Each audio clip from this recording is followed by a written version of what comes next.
if Kathy is still there. Yep, there we go. So we're recording this event, and with that, I'm going to turn it over to you, Mr. Fletcher, for 2 minutes for your opening statement. Okay, thank you. Good evening, everyone. My name is Gordon Fletcher, and I'm running to be your next Ward 5 DC Council member. I'm a 20-year resident of the District of Columbia, an 8-year resident of North Michigan Park, where my wife, Brittany Fletcher, and I live as homeowners. I've had the opportunity to serve Ward 5 as an ANC commissioner, as a Ward 5 Democrats chairman, as a former Ward 5 Democratic committee man for the DC Democratic Party. And I'm looking for the honor and the privilege to serve you as your next Ward 5 DC Council member. Just like many of you, I'm running because, you know, we need safer streets. We need a safer community. We need better schools. We need better education. We need a constituent services program that we can pride ourselves on all throughout Ward 5 in our city. We need to make sure that we're taking care of our seniors and our most vulnerable populations, such as those who are disabled and those living in senior public housing facilities all around Ward 5. As a Ward 5 ANC commissioner, I've helped the relocation of over 100 residents from garden-style apartments known as the Riggs Plaza apartments to the modern, a situation that we're currently going through right here in our ward in the Brooklyn Manor community. We've helped stop the opening of a liquor store in our neighborhood. Many of you might say, well, it's just a liquor store.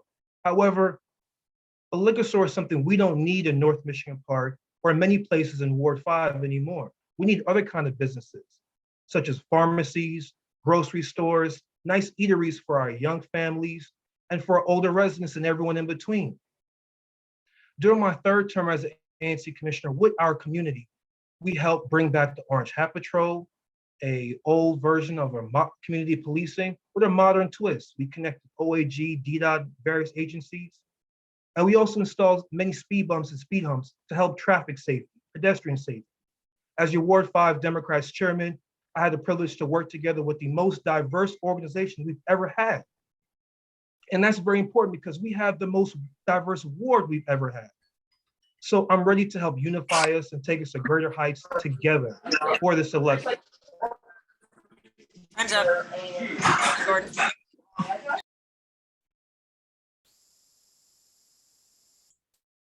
Dan. Yeah, thank you, Mr. Fletcher. For our second candidate, Ms. Faith Gibson Hubbard. Good evening, everybody. My name is Faith Gibson Hubbard, and I'm really excited to be here with you this evening. I'm running to be your next Ward 5 council member because I believe in the power of community.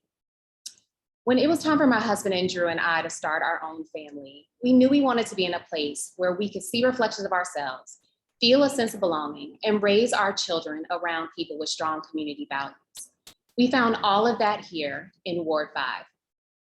Ward 5 is incredibly diverse, with different kinds of housing, with unique neighborhoods, and people who are the very foundation of our community, who have been here their entire lives, and neighbors who just recently arrived. And while there's so much for us to love about our ward, we also know that there are issues that are impacting our ward that we can solve together. Issues such as the increasing cost of housing, a need for community-centered development, increasing safety issues, and so much more. Addressing these issues requires a responsive and accessible government, and we can address these issues in a holistic way together in order to serve the diverse needs and interests of our ward, but it must be informed with community voice. I have served in a variety of roles, both inside and outside of government, but what I am most proud about has been my ability to build coalitions, to lean into and trust the lived experiences of our neighbors in solving the most pressing issues within our community. For over a decade, I've done the work in this city. I have been on the front line, starting right here in our beloved Ward 5 and in Brooklyn, partnering with many of our neighbors around issues of public education, its quality, access, and predictable pathways for families. This is an issue that impacts us all, both your children and mine. As your next council member, I promise that I will always work with you and fight for you to make sure that you are able to see and feel the impact of the city's over $17.5 billion budget, working for you and making our ward stronger. I look forward to earning your vote, and I also look forward to sharing in the conversation this evening. Thank you. Thank you, Ms. Gibson Hubbard. Mr. Vincent Orange. Good evening, Brooklyn Neighborhood Civic Association. I am Vincent Orange, a 35-year resident of Brooklyn. Longtime residents can attest to the challenging work we embarked upon to make Ward 5 attractive, beautiful, and enticing. During my term as the Ward 5 council member, we replaced the 25-acre car impoundment lot with Home Depot and Giant Shopping Center. We reopened and established McKinley Technology High School, brought DCTV to Brooks Mansion, Costco and affordable housing to Fort Lincoln, changed the comprehensive plan to lay the foundation for Union Market, and rebuilt Turkey Thicket, North Michigan Park, Brentwood, and Trinidad recreation centers. Unfortunately, over the years, Ward 5 has lost its way, and recently almost lost the Armed Forces Retirement Home and the Washington Hospital Center through redistricting. However, I was able to get 35 leaders of Ward 5 to sign a letter to the mayor and the DC Council that reversed the crucial vote and provided victory for Ward 5 remaining intact. I championed legislation that placed a moratorium on strip clubs in Ward 5, a cap on marijuana centers, a $15 minimum wage, and 5 days of sick leave pay for tip wage workers. I'm running for Ward 5 seat to restore pride in Ward 5. I'm running to protect the opportunities we have in economic development, employment, affordable housing, and education. I'm running to make the streets of Ward 5 safe, to maintain our remaining green space, and to provide opportunities for Ward 5 residents to remain in Ward 5. I'm running to provide free Wi-Fi, laptops, and N95 masks to all DC school-aged children, free tuition for DC residents at UDC, and to address homeless and mental health issues. Thank you for this opportunity to address you. I ask for your vote on Election Day, Tuesday, June 21st, 2022. Please visit me at my headquarters located at 4101 South Dakota Avenue Northeast, and or at my website, which is orangeward5.com. Thank you so much. Thank you, Mr. Orange. Mr. Zachary Parker. Good evening, everyone. I am Zachary Parker, your current Ward 5 representative and president to the State Board of Education. Just to quickly level set for those that may not be familiar, the State Board is DC's only duly elected educational body. It's a remnant of DC's old school board. It oversees graduation requirements, learning standards, attendance policies, and federal education policy here in the district. I'm a former 7th grade math teacher. And I come to this work not as a politician, but as an educator. And what I know to be true is that there's a lot of work to do in the district as it changes so drastically, both in Ward 5 and across the city.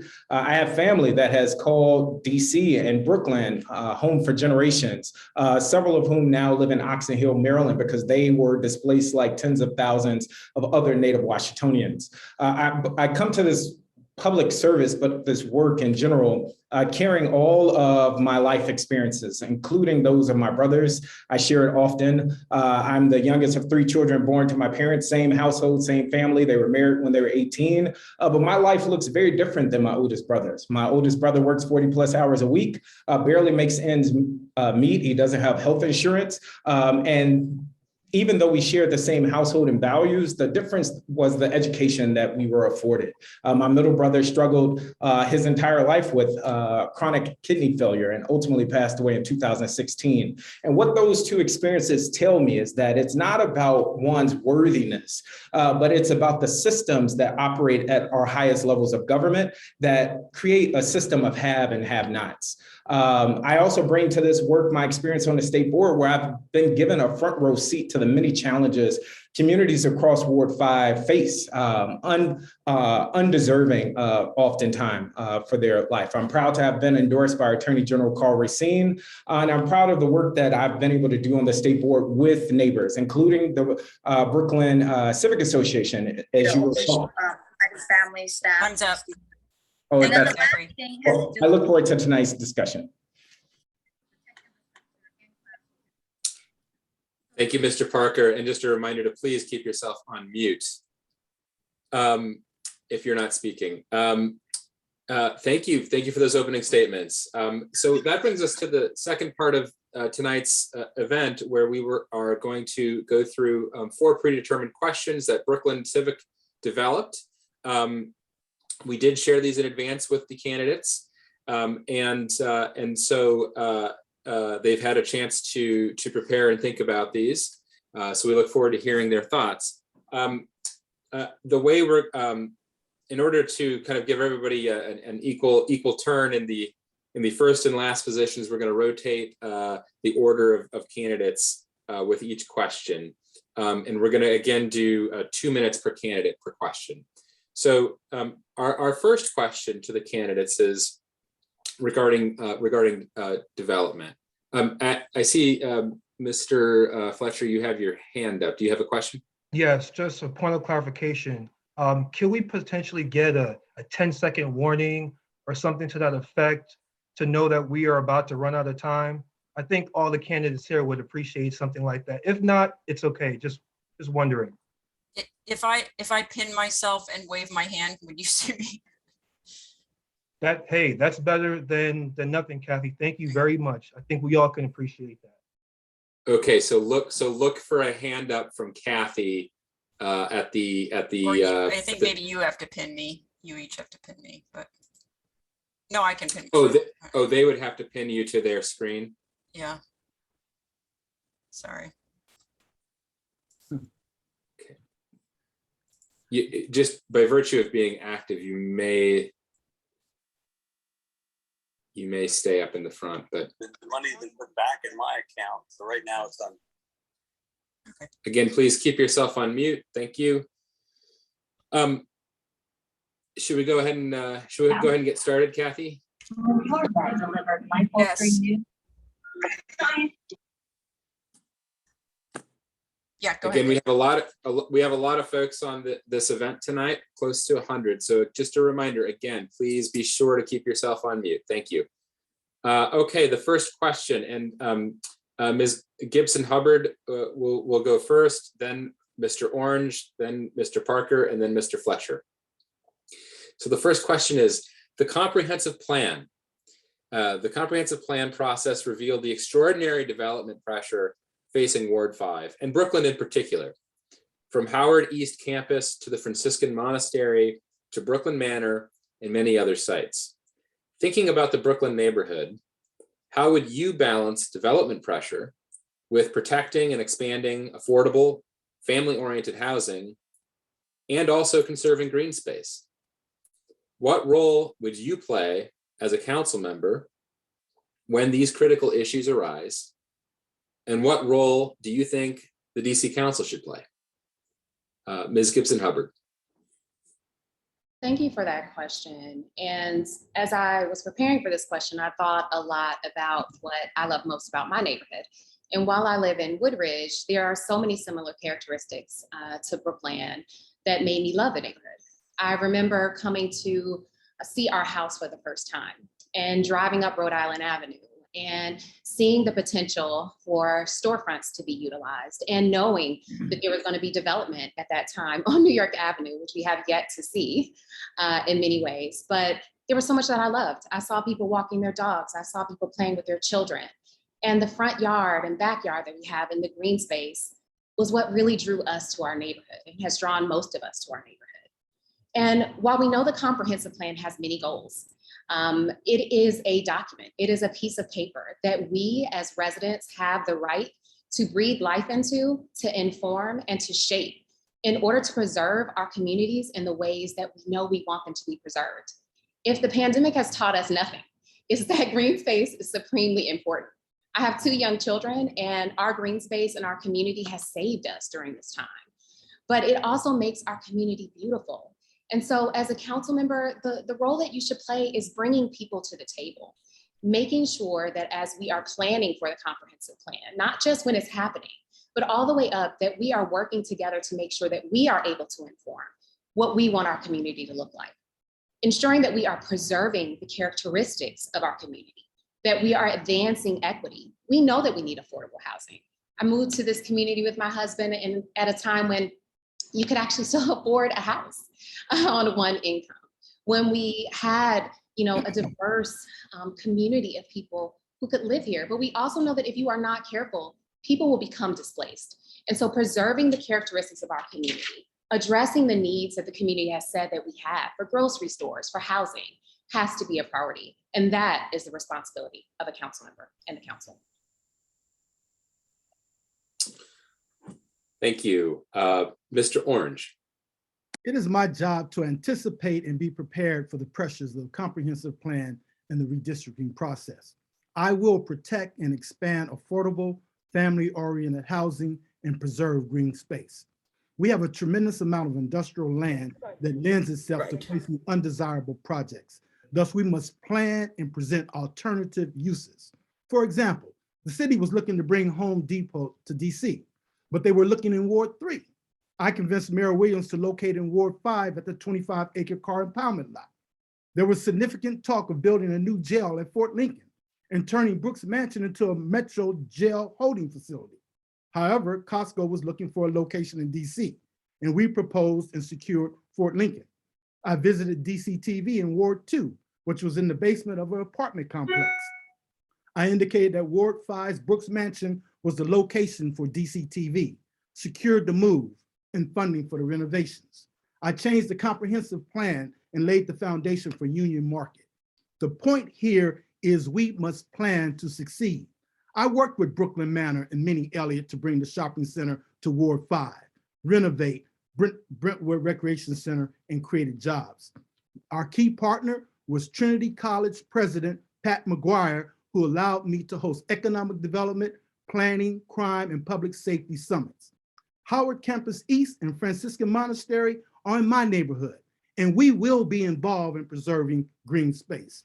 There was redistricting attempt to grab the Armed Forces Retirement Home and Washington Hospital Center for Ward 1. However, I was able to get 35 Ward 5 leaders to sign my letter to the mayor, which stopped the land grab as reported by the Washington City paper. My role is clear: to preserve, protect, and provide for Ward 5. And the DC Council role is based on securing 7 votes to prevail and 9 votes to override a mayoral veto. Thank you. Thank you. Mr. Parker. Well, thank you for this question.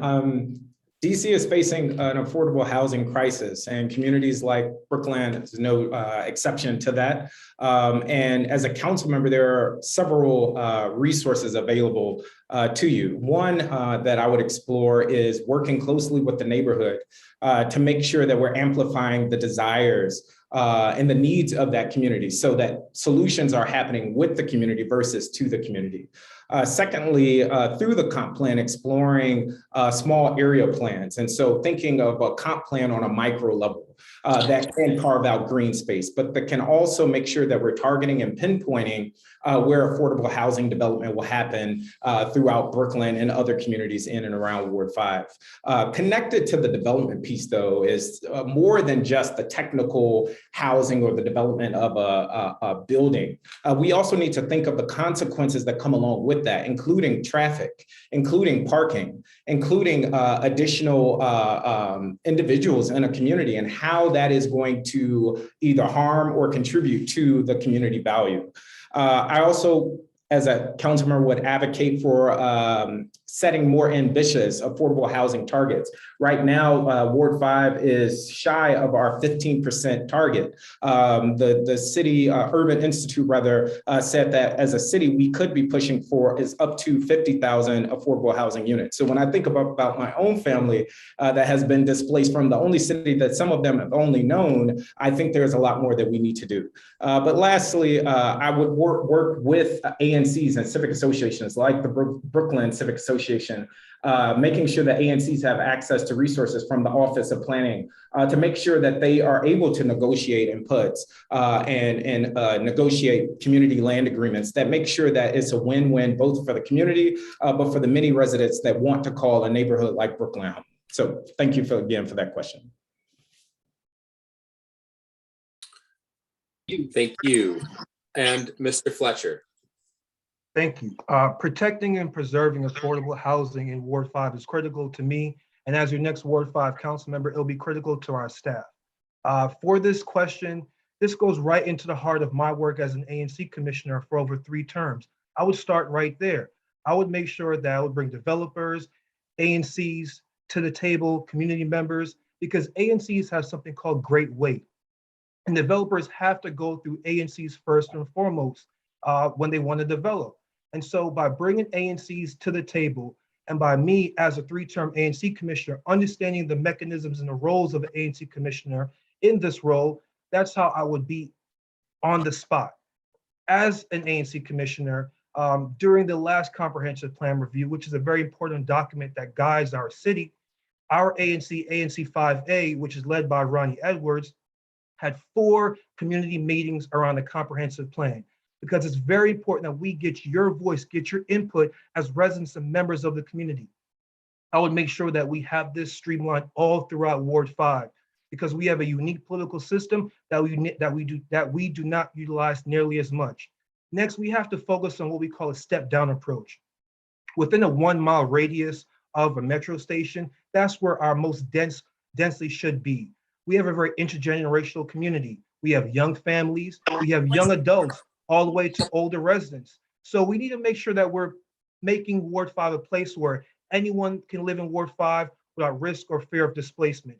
As we move further away from metro stations, we need more garden-style apartments, more traditional townhomes and semi-detached and detached homes, because we want to make sure that our growing population stays in Ward 5. We want that tax base to stay and grow older in Ward 5 as well. Now, when we talk about green space, I have preserved green space through pocket parks. We have to preserve green space all throughout Ward 5 the best way possible. And again, we start with the ANC commissioners to do that. Thank you.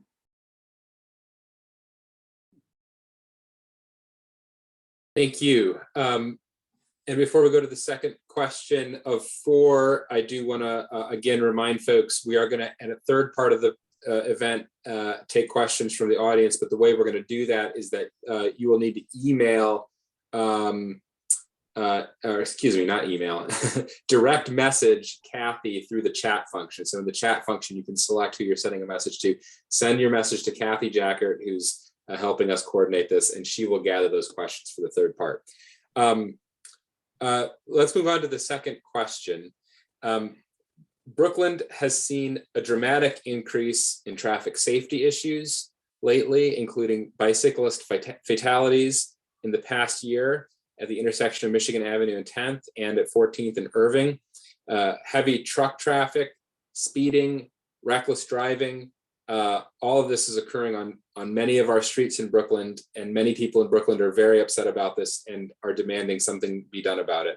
The mayor's Vision Zero policy for reducing traffic fatalities and improving safety, if the statistics tell us anything, that's clearly failed. What solutions would you propose to make our streets safer? For this question, we'll start with Mr. Orange and then go to Mr. Parker, Mr. Fletcher, and then Ms. Gibson Hubbard. Mr. Orange. I propose no more plans, studies, and maybes. I propose action and results.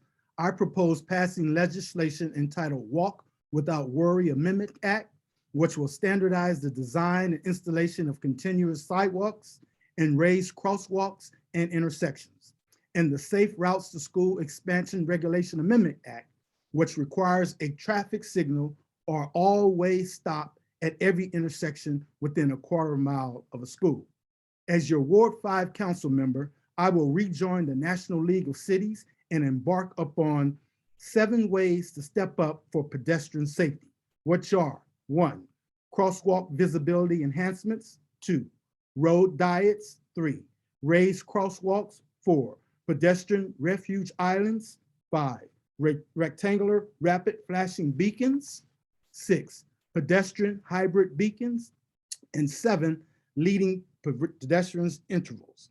I support the DC Auditor, Kathy Patterson, my former colleague on the DC Council, looking into DC's Vision Zero program, which has only reduced traffic fatalities once in 6 years. In my view, Vision Zero has not worked because it has not implemented infrastructure changes like the 7 ways to step up pedestrian safety. Vision Zero has primarily focused on raising money through speed cameras, changing the law, reducing local streets to 20 miles per hour without signs indicating a change has been made, and banning a few intersections from right turns on red. Moreover, there has been no significant funding for Vision Zero. As your Ward 5 council member, that will change. Just having infrastructure changes like crosswalk visibility enhancements that will provide lighting and enhanced signing and marking, which helps drivers detect pedestrians. Raised crosswalks can reduce vehicle speed. Time is up. Thank you, Mr. Thank you. Thank you very much. Thank you. Mr. Parker. Yeah, this is an issue near and dear to my heart. I know we referenced two incidents that are still fresh in the minds of Ward 5 neighbors and Brooklyn residents, but and my heart continues to go out to those families, but I can't help but think of the many residents who have near hit misses. The many residents who talk about having been hit, but they live to tell the story. And quite frankly, our city's treatment and work towards Vision Zero has been an abject failure. This administration's work around Vision Zero has been an abject failure. And I think more people need to say that plainly. And what makes it worse is that we have a council that in some respects has been complicit. When faced with the opportunity to vote up or down on the acting director for DDOT, they passed the buck and refused to take that vote. I think we should talk about what are the consequences of that. In terms of the question though, I'm proud to have put out a Safe Streets platform. I put out a number of platforms. As a campaign, I'm proud that I'm not just talking in empty slogans and platitudes, but actually providing concrete solutions. There are three areas that I would focus on. One is implementing the plans that we already have on the books, namely around Move DC, where there has been robust community conversation around the work that needs to be around, that happen around infrastructure change, but how do we change our streets so they're not highways, that we're not seeing speeding cars barreling down streets so that another 5-year-old would get killed. So step one, implement the plans that are already around the book. As a council member, you do that by conducting oversight. The question that people should be asking themselves is, who do you trust amongst those running to actually conduct oversight on the mayor's agency? Secondly, it's around enforcement. And how do we expand the enforcement to change behavior, but not for more than just raise revenue? And then thirdly, incentivize more people to get out of cars, to walk, to take bikes and public transportation. Expand bus routes is a way that you could do that. So thank you for that question. Thank you. Mr. Fletcher. Yes, thank you for this question. And as you recall during my intro, safety. I want you to continue to remember safety is the #1 issue for the Gordon Fletcher for Ward 5 campaign. We must streamline the process for speed bumps, for speed humps, four-way stop signs, traffic hawk signals, right now, and installation of them. Right now, that process is not streamlined nearly enough. We must make it more efficient. I know this because I've dealt with this issue in ANC 508 as we've installed new speed bumps, speed humps, and four-way stop signs. We also need to make sure that we are providing more options for our young people, encouraging them to use other modes of transportation for safe streets and safe access for all residents, such as bike shares. We also need to make sure that we're talking to our neighboring jurisdictions. We have to talk to our neighboring jurisdictions because I know if I or anyone here, we go to Maryland or Virginia and we get a speeding ticket, we have to pay that ticket. That's not what happens here in Ward 5 or in DC, which means that we need to have conversations with our neighboring jurisdictions and leaders in other areas around enforcement, because that's another issue within Ward 5 and within DC.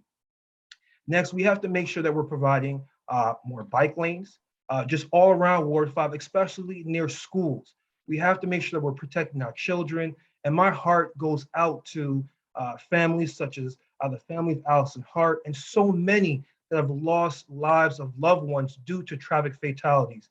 We have to reimagine transportation within Ward 5. And again, we do that by connecting with our ANCs, by making sure that ANCs have the tools that they need. I remember when I was talking with a resident in North Capitol Street, they said they didn't understand that you have to go to your ANC to request a speed bump. We need to provide more information around access to that. And safety is #1. Thank you. Thank you. Ms. Gibson Hubbard. So this is a issue that I think many of us can feel with our heart, especially living here in the ward and also understanding the lived experiences of our neighbors.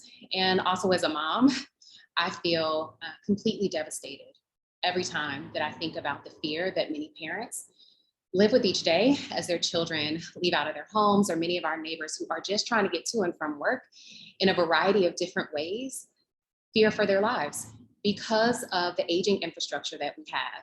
And also the plans that have already been written and are sitting on a shelf that need to be executed. So I agree, we don't need additional studies. We need to trust the experiences that neighbors are telling us that we have, and also be able to lean into the leadership of our communities, both our ANCs, civic associations, and neighbors who are telling us what they need on their block. I know for me, when we wanted to get a speed bump on our street, which we have still yet to accomplish, it is a daunting task. It is almost an act of Congress in order to do things that are very basic. You don't just need a traffic study in order to know that cars are flying up and down my street. I experience that every day.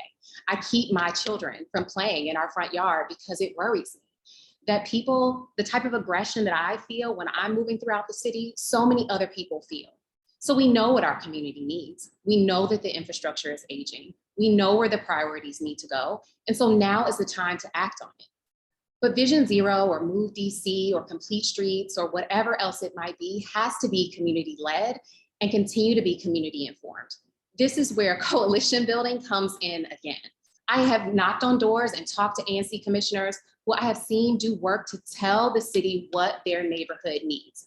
We have to believe them and we have to execute on this. So we need to direct funding in that way. Not just city funding, but also the federal funding that we have is coming our way, which this should be priority number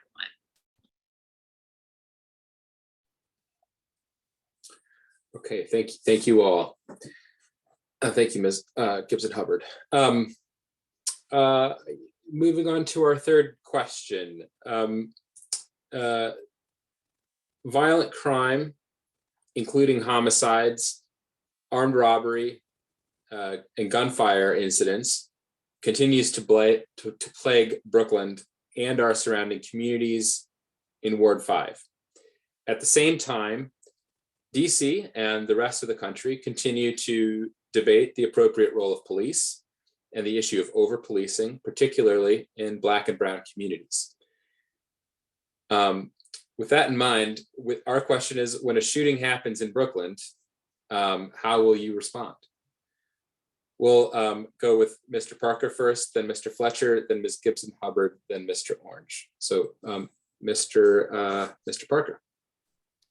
Yeah, it is not surprising that we're seeing violence on the rise in DC. I would argue it's also not surprising that we're seeing violence on the rise across the country in a once-in-a-lifetime pandemic. People are suffering, and as a result, we're seeing rising violence. And the only way that we're really going to address what is happening on our streets is by addressing the root causes that will lead anyone, including our youth, to pick up a gun, to pick up a knife, to hold somebody and carjack them. That cannot be solved, I would argue, simply by adding more police on our streets. There are three areas that I would encourage and I would focus on as a council member, as I have been focusing on. One is around education and recreational opportunities for our youth. And so where we know there are hotspots, using data available to us, how do we expand recreational programming in those areas? How do we expand mental health resources in areas where we know are hotspots? And I support the city's efforts around the Building Blocks program, and I think we need to expand that. What we've seen, though, is that council members have had to literally beg and plead for certain communities to be included in the Building Blocks program. And so doing more of the things that we know work. There was a recent Washington Post article that said communities that saw social resources, community health, mental health resources saw a decline in crime. That is not really surprising. And so as a council member following a shooting, I would advocate for more of those resources, as well as violence interrupters and other things that we know work. But more importantly, it's about working with the community to both wrap our arms around those that are the perpetrators, but also the victims. Last thing I would just say is that Congresswoman Norton has also been highlighting an issue around the lack of judicial appointments that have been approved. And that is something that as a council member, I would advocate for so that we can actually hold accountable those who would cause crime and harm in our communities. So thank you. Thank you. Mr. Fletcher. 4 years from now, God willing, when I have finished my first term as your next Ward 5 DC council member, I want you all to feel and believe that we are in a safer ward, right? And so that starts with understanding over policing. That's something that we've all experienced, or we know somebody that's experienced at some point in our lives. And so we can't fix problems with just police. It's more than just that. And we talk about shootings, we have to talk about the shootings and before the shootings occur. We have to talk about gun awareness for our young people. We have to talk about where do individuals get guns from. We have to stop and make it very difficult for individuals from outside of DC to sell guns to those in DC. We have to eliminate the accessibility of ghost guns. That's something that I teach in my classes that I teach at American University. Ghost guns are prevalent, only rising in our city and in our ward. We have to make sure that we're also having neighborhood policing. Not more police, but more neighborhood police. In Ward 5 and 5808, many folks in the North Michigan Park community know Officer Lucas. We need an Officer Lucas legislation where we have police officers that get outside of their vehicles, that walk the neighborhoods. That will also help curtail shootings and violence overall in our ward. We have to make sure that we are providing more educational opportunities for our young people, so that way they don't feel as if they have to pick up a gun or use a knife or use some deadly object because they don't understand fully what it is that they're holding in their hand. That goes to education as well. Young people, their brain's not fully developed until the age of 25. That means a lot of times, a lot of folks, a lot of young people don't fully understand what it is that they're holding in their hand. Last year, Ward 5 had a lot of violent crimes, and we have to fix that with a community approach, such as bringing back the Orange Hat Patrol, as I've done in ANC 5A, and I'll do all around Ward 5. Thank you. Thank you. Ms. Gibson Hubbard. So we've all felt the rise in crime throughout our community. And we know that while there is no silver bullet to how we can solve it or one blanket way, because the issues of crime that we are experiencing within our communities are nuanced. But we know that prevention is best. And we have missed great opportunities within our city to work on opportunities for prevention. And that starts within our schools. First and foremost, with making sure that students have the type of quality instruction and feel the sense of belonging that they deserve within their schools and also within their communities. And so there's a really great opportunity for us to holistically start with prevention early on. You know, the crime that we are seeing within our community is nuanced. From one neighborhood, it might be about neighborhood beasts, and other, it might be about territory. And we know that many people are becoming displaced, and that can also cause a feeling where you just don't feel like you belong. But we know that prevention, a comprehensive approach, where we have no room in our city and in our ward for over policing, but we do know that policing is important, the same as the prevention aspects, as well as violence interruption and other community-driven solutions. We also know that accountability is extremely important. And so much of what we are seeing in repeat offenses are that we have no control whatsoever over our courts. And as we talk about opportunities for statehood and areas where we can also really make a difference, I think the courts is an area that's really important. While we want to continue to be a city that is open to second chances and to finding all the ways that we can to make sure that our residents stay here, we do know that accountability is important. And there are aspects where we have to make sure that repeat offenses are not going unpunished. And so there is an important role that courts play within the ecosystem of looking at safety in a holistic way. But we also know that our community is hurting. And so mental health is extremely important. And all these systems have to be interconnected in ways that they never have been before.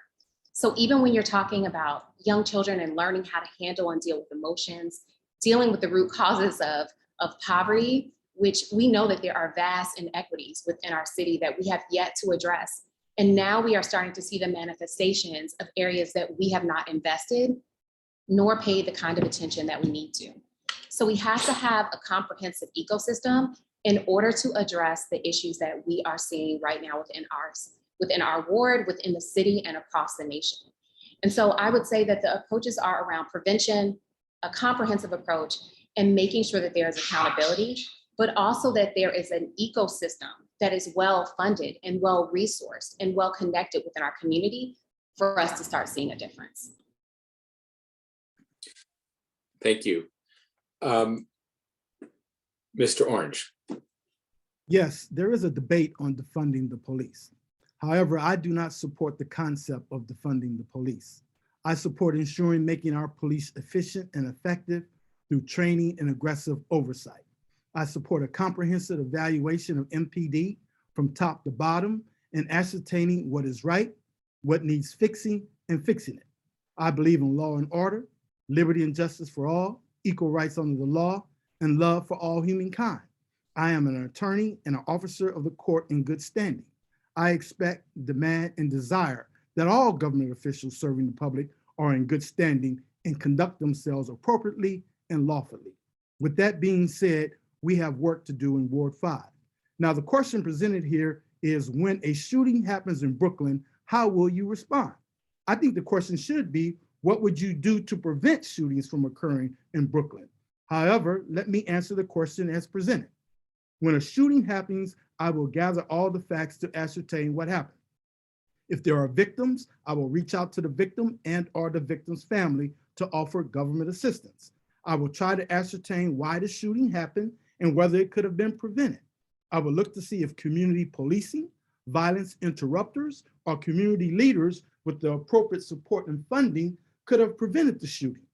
I would examine the profile of the shooting to learn what compelled the shooting.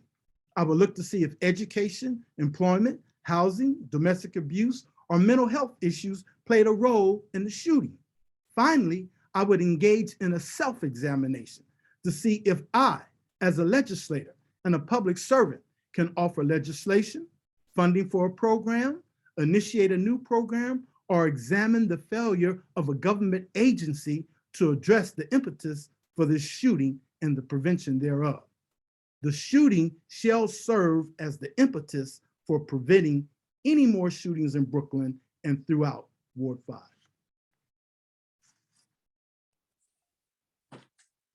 Thank you. Thank you all. I'm going to move on to our fourth question, but before I do, just another reminder to all of our participants that we will, in the third phase, have questions from the audience. Please send those by direct chat message to Kathy Jacker. She will gather those, and then we will do that at the end of our the event. So if you're, as you're listening to the candidates here, if you have ideas or questions or think that they're not addressing the question, or there's a different question that you have that's sparked by something they're saying, please do send those questions to Kathy, and we will try to pose some of those at the end of the meeting.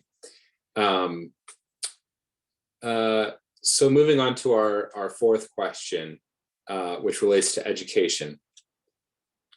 Brooklyn is a neighborhood of many young families and several schools, including traditional public schools and an increasing number of charter schools. What policies would you pursue to ensure equitable educational opportunity for all children? For this question, we'll start with Mr. Fletcher, then Ms. Gibson Hubbard, Mr. Orange, and then Mr. Parker. So Mr. Fletcher? Yes, educational equity is of the utmost importance to our campaign. I come from a line of educators. I believe my mother and some of my family members are on the Zoom call today supporting me. So, hey mom, hey family. And so one thing I do know as well is that COVID-19 has really exacerbated a lot of issues within our ward, within our city when it comes to education.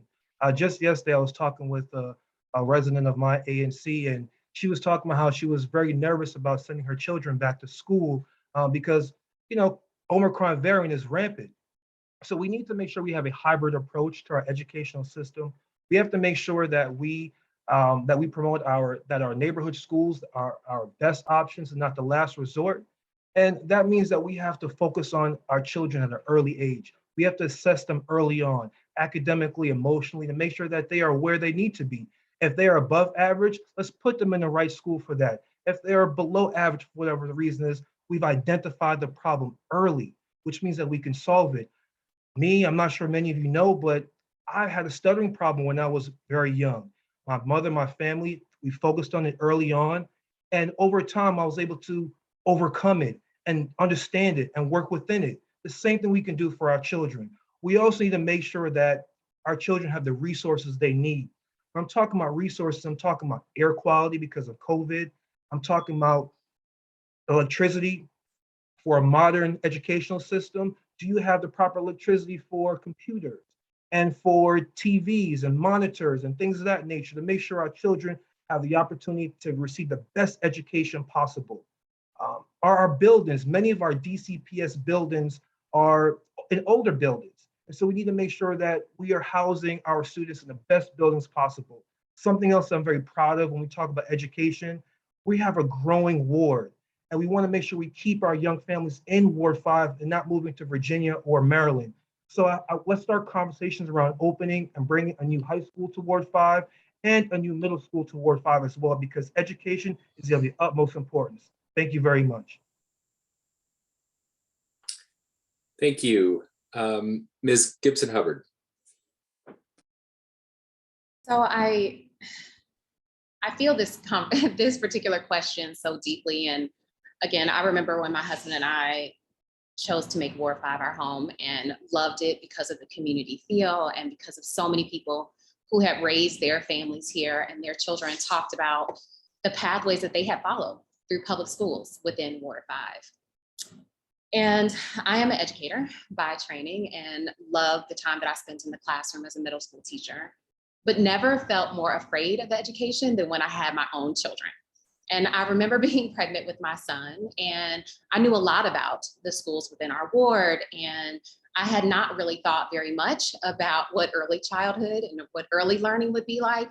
But really, a lot of the confusion for families starts when they know that they're going to have a child, whether you are birthing a child or whether you take on a child in your life, and you are starting to think about what is the pathway that you want for them, about their future. And that starts with very early learning and early education. And that is so expensive for so many families. So that is the first hump that most families are trying to go over before you even get into the public school system. You are trying to think about, where's your child going to go for childcare? How are you going to be able to afford it? And then are they going to be prepared for our pre-K that we have? And so while universal pre-K is really great, I think it is also one of the areas that first take families to different schools that they believe will meet the needs of their students. And in Ward 5, we have a lot of different schools. And most of those schools don't have very much connection between those. And so I think the policy that really needs to be pursued here is something that families have said for a long time. Not only do they want access to the best schools right here in our ward, not only do they want to know that the quality is going to be great, and not only do they want to know the predictable pathways their children will follow from both early learning all the way through high school, and then even their trajectory beyond, but they want to know that we are actually planning together around what that will look like. We have public charter schools, we have DCPS, and there is no common planning. So the council can push in an area that we've done even during COVID, which is to start having more comprehensive planning around our public education so that families can know that we actually care about the things we are sharing. Thank you. Thank you. Mr.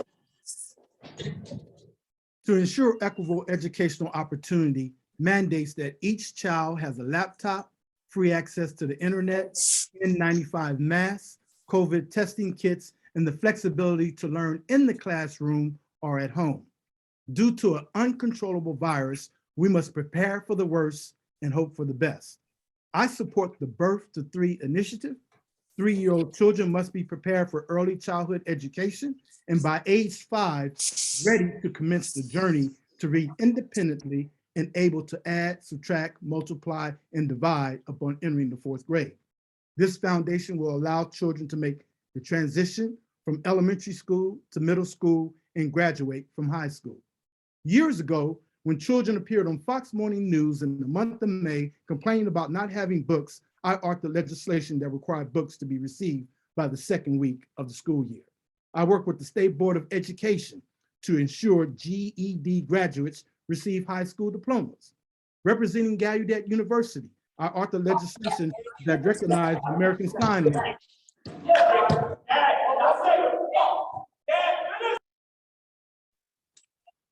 Hold on a second. Mr. Orange, you ended up on mute there. Everybody, please keep your lines on mute. And Mr. Orange, why don't you take an extra 20 seconds or so there? Thanks. You're still on mute. Kath, there we go. Okay, thank you.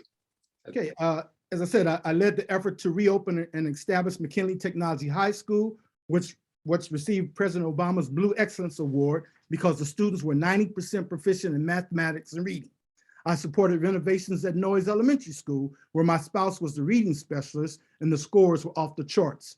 My wife received 3 consecutive outstanding evaluations and retired with expert status. I support UDC becoming a tuition-free institution for DC residents and DC school teachers being exempt from DC taxation with the goal to retain them. Having earned a Better Chance Scholarship, I'm extremely enthusiastic about educational opportunities, which propelled me to become an attorney and a certified public accountant with degrees in taxation, law, communications, and business administration. It is essential that we establish policies and initiatives and funding for equitable educational opportunities for all DC children. Thank you. Thank you. And Mr. Parker. It may not be surprising that education is near and dear to my heart. As an educator and the president of the State Board of Education, this question is timely. I would say as a council member, your ultimate responsibility outside of legislating and representing your constituents is to conduct oversight over government agencies.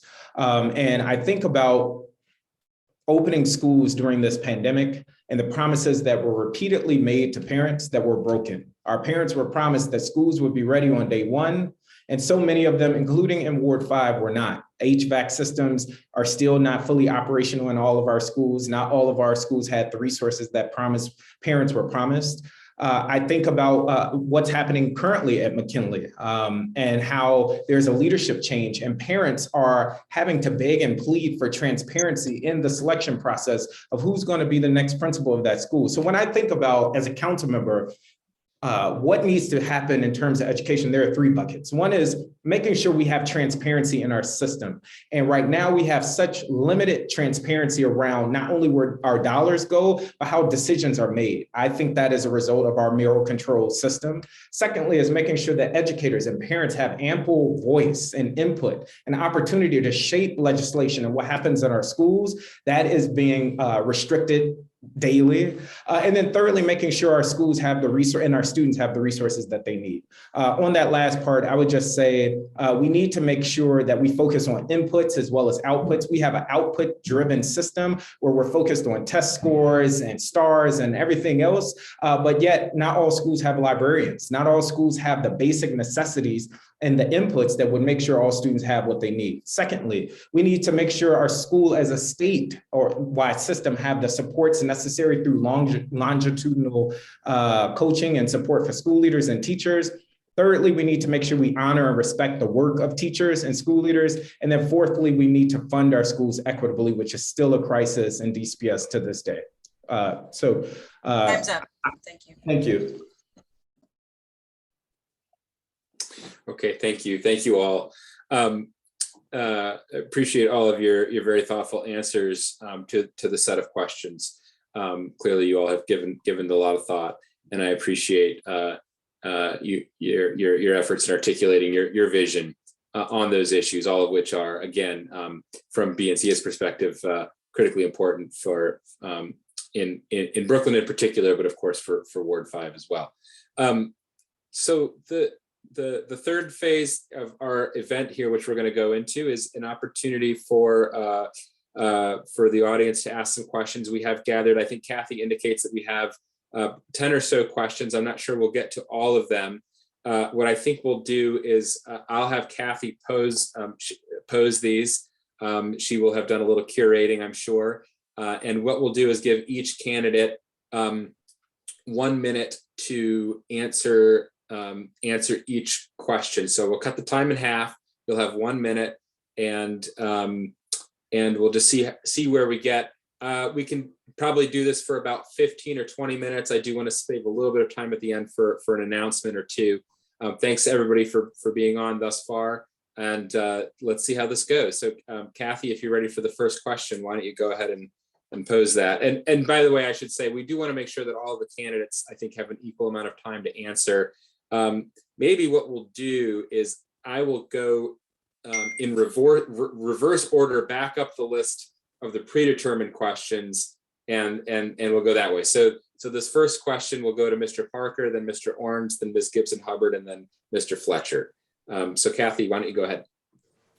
So the first question is, what differentiates you from each of the other candidates?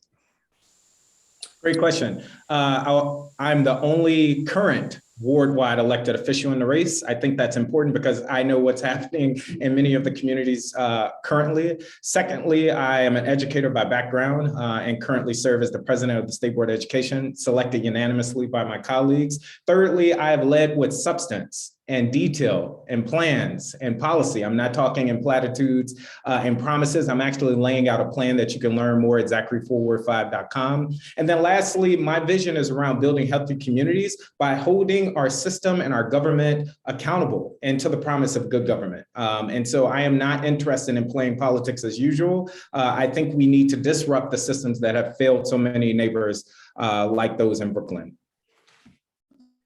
Mr. Orange. Yes, well, first of all, I have a record of achievement. I have a record that one can examine, able to do the minimum wage, 5 days of sick leave pay, create an emancipation holiday, open up schools, and just provided for the residents of Ward 5 and this great city. Also, going on the council, I will become a chair of a committee. No one else here will be able to become a chair. I have the experience, the precedent is there. When Vince Gray came back, he received a chairmanship, and I'll be able to impact immediately. Second, even though I'm not on the council, I was able to get 35 leaders to go out and save Washington Hospital Center, the Armed Forces Retirement Home, and New York Avenue Playground. So it's knowing how to work the system, it's knowing how to get there on the council and make an impact right away. Right away, Ward 5 will have restored its pride and begin to lead the way for the city once again. Ms. Gibson Hubbard. So while I've had the opportunity to serve in a lot of roles, and I feel very honored to have had those experiences right here in public education as the first chief student advocate for the District of Columbia, independent office in the State Board of Education, and been able to do advocacy work. I am an educator by training. One of the things that I think differentiates me the most is that I lead with my heart as a wife, mother, and a resident of Ward 5. I think about everything that I do from the perspective of my neighbors because I am experiencing it with them. And so I think that's what differentiates me.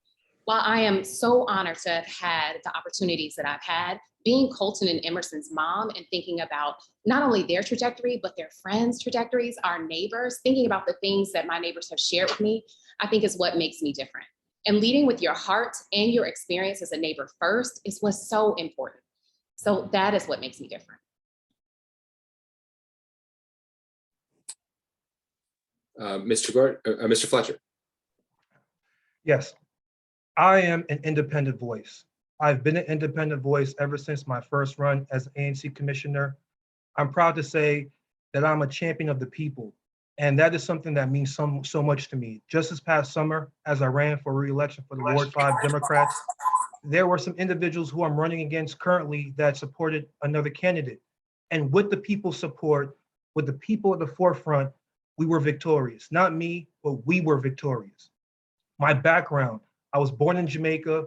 I grew up in New York. I've been in DC for over 20 years.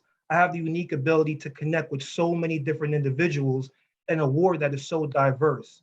I can understand and relate to you. And that's important as a Ward 5 council member. I want to be able to relate to someone that just moved to Ward 5 or DC and someone that's been here or been a native Washingtonian, something that I could never say, but I have nothing but honor and reverence for. So all of those things combined, I am the people's champion. I'm your champion. I'm going to wake up and go to sleep every day thinking about Ward 5, with the exception of my wife and my family. As long as my home is taken care of, every day it's eat, drink, sleep, Ward 5. That's what you deserve. And Thank you. that's Time's why up. I'm different. Thank you. Thank you. Second question, Kathy?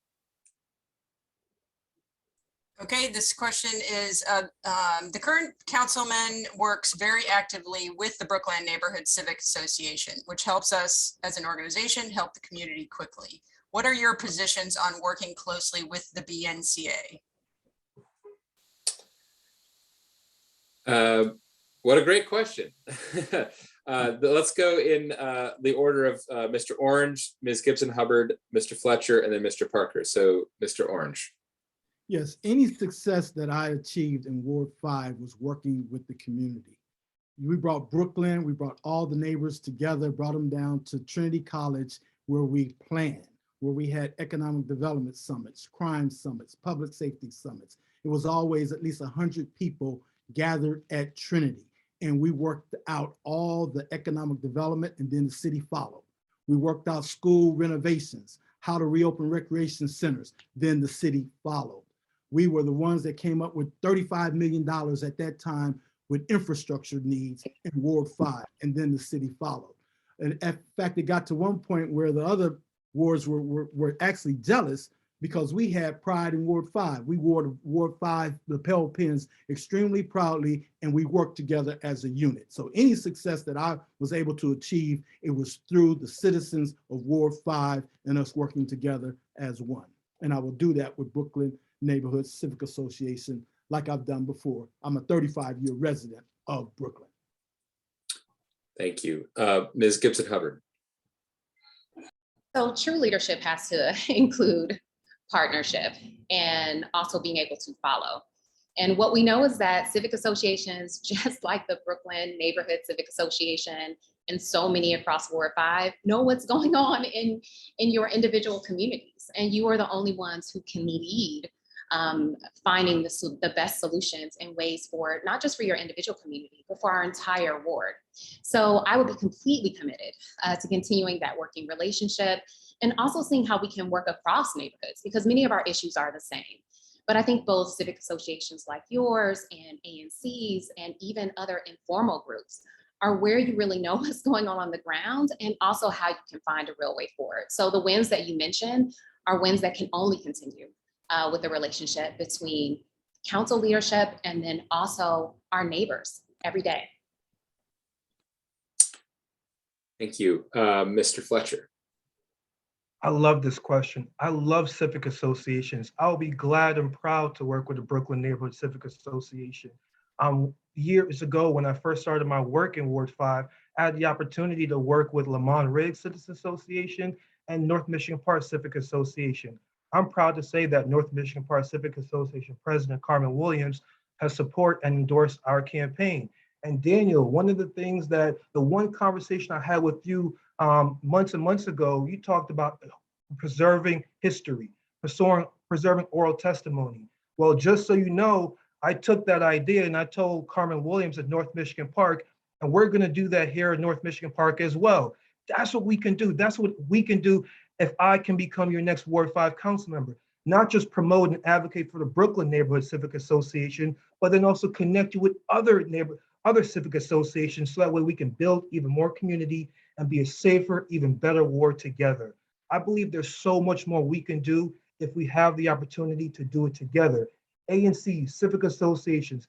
As your next Ward 5 council member, I will have bi-monthly meetings every 2 months with civic association presidents and ANCs. That way we can continue working together for the betterment and safety of our ward. Thank you. Time's up. Thanks. Thank you. Mr. Parker. As your council member, I would look forward to continuing the relationship with the Brooklyn Civic Association. As I was mentioning earlier, I recall years ago working with the Civic Association to pass a resolution advocating for increased funding to birth to 3. That resolution passed, and I'm appreciative of that. But I'm more proud that in that budget season, we saw record increases for birth to 3 resources. And that just shows the power of community and partnership. And that is the type of leader that I am. That's the type of leader and leadership I've demonstrated in my work from the state board. And that is what I would continue as your council member. One of the things I hear often from leaders is that we used to come together as a ward regularly, where ANCs and civic association leaders would meet and convene from different parts of the ward, and we've gotten away from that. As a council member, I would want to restart that. But more importantly, as your council member, I would fight for the values and the policy issues that Brooklyn Civic Association residents and members care about: affordable housing, good schools, addressing the root causes of violence, and more. Thank you. Thank you. A third question, Kathy. Okay, next question. Are you satisfied with the district's response to COVID? Can you improve it? How could you? Great question. And we will go in the order of Ms. Gibson Hubbard, Mr. Fletcher, Mr. Parker, and then Mr. Orange. So Ms. Gibson Hubbard. Yeah, we are in very unprecedented times and uncharted waters. But I think what it has brought up with this COVID response is that, there has been a challenge around trust, transparency, and then also pathways for accountability around what needs to be done. So whether we're talking about our public schools, and my children go to DCPS, and what I was expecting as a parent and what happened in the COVID response, I think has just further highlighted issues that families have had around how we partner and how we trust. And so I think this COVID-19 response, while it is uncharted waters, we know that, again, this is an opportunity for coalition building and for leaning into the lived experiences of communities, and also doing what people have said that they wanted. And basic flow of information and making sure that understanding how resources should be allocated are areas where I think communities have been really extremely frustrated, whether it was with our vaccine rollout or whether it has been with schools. I think it is highlighting the issues that have already been here. So there's so much to do to grow, but I think, again, Mr. Fletcher. I think these are one of the areas where we should clearly give our mayor some credit. She has definitely worked very hard over the course of the beginning of this pandemic to do the best possible job in keeping us all safe as possible. Now, does that mean that there are things that we could do a little differently and perfect and build upon? Absolutely. And that's something that we talk about when we talk about our school system. Just like I said earlier today, I'm talking with residents, I'm talking with neighbors about the issues around sending their children to in-person learning versus not in-person learning. My wife and I, we are not blessed with children yet, but God willing, we will sooner than later. And I can only imagine the decisions that all of you who have children, a child or children, have to make around COVID-19 and whether to go in person or virtual. That's why I support a hybrid model. I believe a hybrid model where where we ensure that students log in and are accountable and attentive to learning. That's important. So I support that. Overall, I think that we as a city, we have handled COVID-19 well. We are handling the Omicron variant as well as we can as we're adjusting to it. So kudos to the mayor when it comes to this.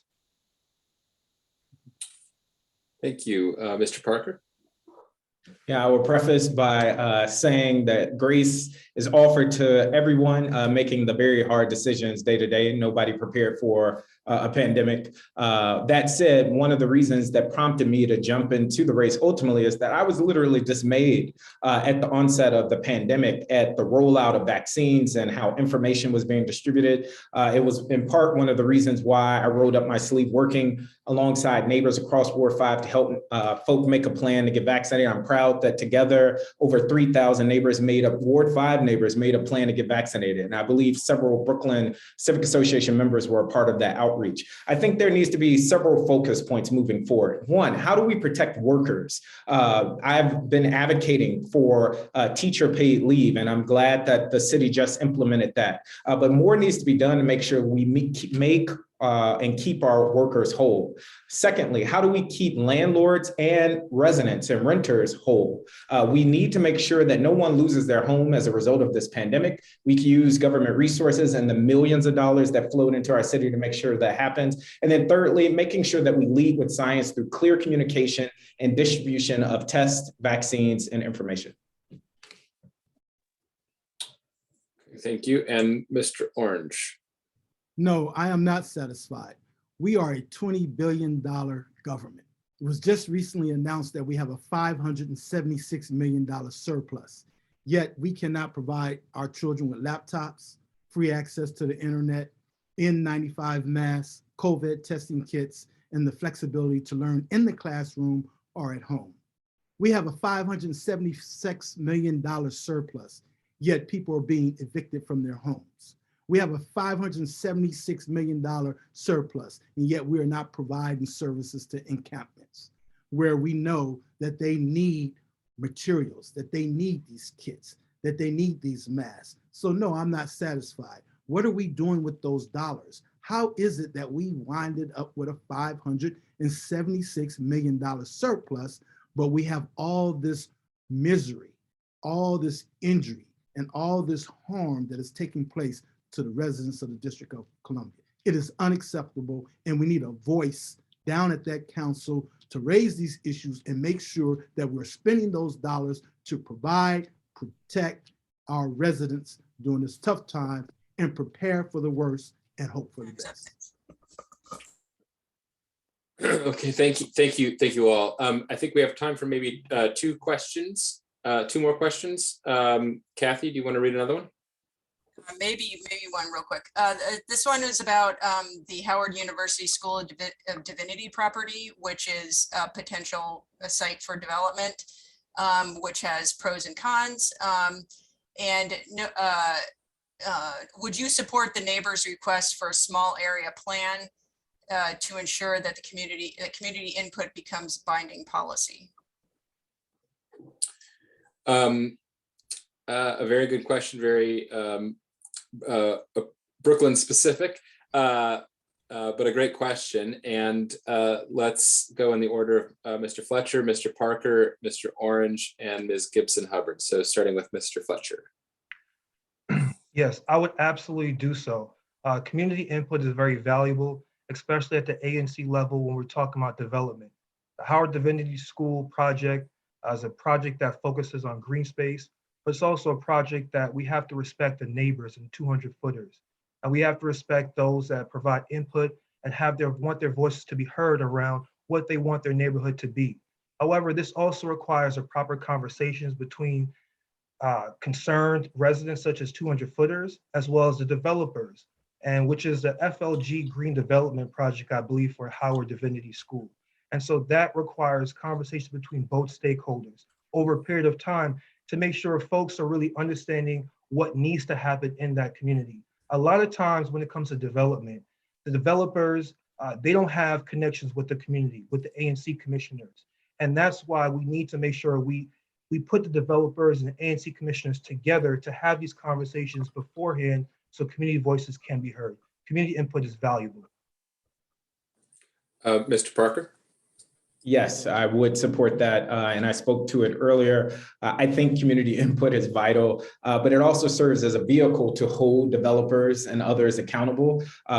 It is a concern of mine that we have given the keys to the city in many respects to developers. It doesn't make them bad people. I'm not saying developers are all bad people, but it is to say that community input is vital, as it is here in this development in Brooklyn. And more importantly, as I mentioned earlier, we should be thinking about what are the consequences and impact for traffic, parking, and the day-to-day life for residents as a consequence of that development.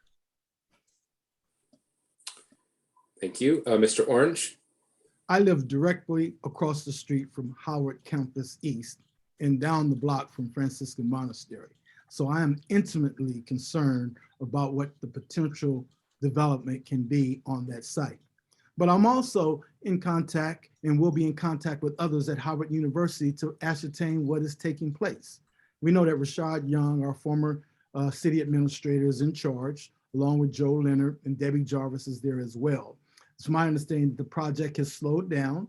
We really don't know what's going on inside the Howard University leadership group. And so, yes, I would be involved and I like to get involved, but I love the peace and tranquility of Taylor Street that I've enjoyed for over 20 years as a resident on this block. And I can tell you that the 10 families on this block enjoy it as well. So yes, I would be very much in favor of a small area plan. Thank you. Ms. Gibson Hubbard. I would also be in favor of the small area plan because I think this goes back to when we talked about this a little bit earlier, right? What are the things that are most important?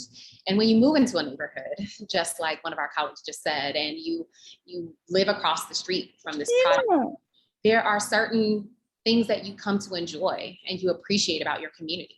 And so while we all know that development will come and we want development to be able to benefit the community, being able to preserve the character of the neighborhood and also to ensure that the voices of people who live there and will be experiencing the impacts of what happens on that property is really important.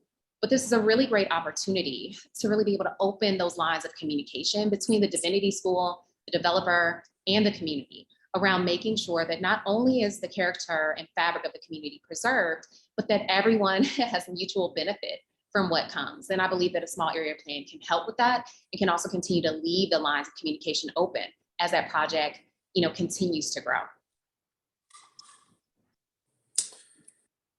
Okay, thank you.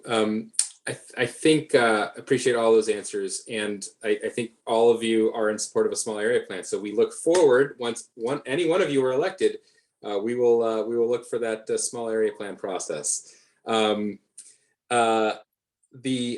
last question we're going to do here. I think we have time for one more, and so we're going to do a lightning round. It's going to be a 30-second, and I'll have Kathy read the question, and we'll go in the order of Mr. Parker, Mr. Orange, Ms. Gibson Hubbard, and then Mr. Fletcher. So Kathy, do you want to read the last question? Sure. So again, we'll give you 30 seconds to answer this, and it should be quick. Have you decided who you are endorsing for mayor of DC and why? Okay, Mr. Parker. In short, no. And why? I believe I would like to see a lot more from all of the candidates. That said, I am pleased that our current mayor has competition. I think it's healthy for the city. And hopefully that will mean that we elect the best candidate possible. Mr. Orange. At this point, I'm leaning very heavily toward Mayor Bowser. However, I would like to see some debates. I would like to see the exchange between her and Robert White and Trayon White and any of the others that are running. So while it's early and while I've worked very closely with Mayor Bowser, I am open, but I'm leaning towards her. But I would like to see the others. I would like to see the competition. So I have not seen nor heard of what the other candidates are providing and what they would do differently in that role. Okay, Ms. Gibson Hubbard. So I think this is a very interesting season for us in being able to have competition in this way. And competition is good. But what I can also say is that I think experience is good, but also so are new ideas. So I am looking forward to as well being able to hear from both of the candidates and what they will be bringing and looking at not only what they say, but what they have also been doing in their current work. And Mr. Fletcher. I think many will agree that with an open seat here in the Ward 5 race, our focus, I know my focus is on winning over the vote and the support of everyone in Ward 5. I do know that anyone that does win the mayoral race, I'll be able to work with, because that's the kind of leader that I want to be. I want to be able to work with leadership across the aisle, but at the same time be independent and be the voice of Ward 5 every day, every night for the next 4 years. Thank you very much. Okay, thank you, and thank you all for taking part in this this event. I think it went really well, and I really appreciate your professionalism, your thoughtfulness, and your engagement with these issues that are so important to Brooklyn. So again, thank you all. I also want to take a moment to thank everybody who is participating here tonight and for asking all the wonderful questions. We did have a series of questions that we were not able to get to. So Kathy just asked me if it might be possible.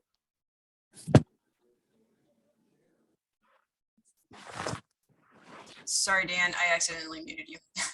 Oh, that's Sorry. okay. We had some other questions we weren't able to get to, and so I think we're wondering whether it might be possible to send those maybe in writing and have a follow up. If you all would the candidates all be willing to possibly get back with us? I'm seeing two saying yes. Yes from. I didn't hear the question. I'm sorry. We had some questions we weren't able to get to. Would you be willing to possibly respond in writing to some follow-up questions? Yeah, I'll be send the questions. I'd be love to examine them. Yes. Okay, great. All right. Thank you all. We'll do that. So thanks again. That ends the forum candidate part of the meeting. We did have a quick announcement that we wanted to get to. I don't know if Charles is on from Greater Brooklyn Intergenerational Village, but they have a great event coming up this weekend, and we did want to give them an opportunity to announce that. Charles, are you on?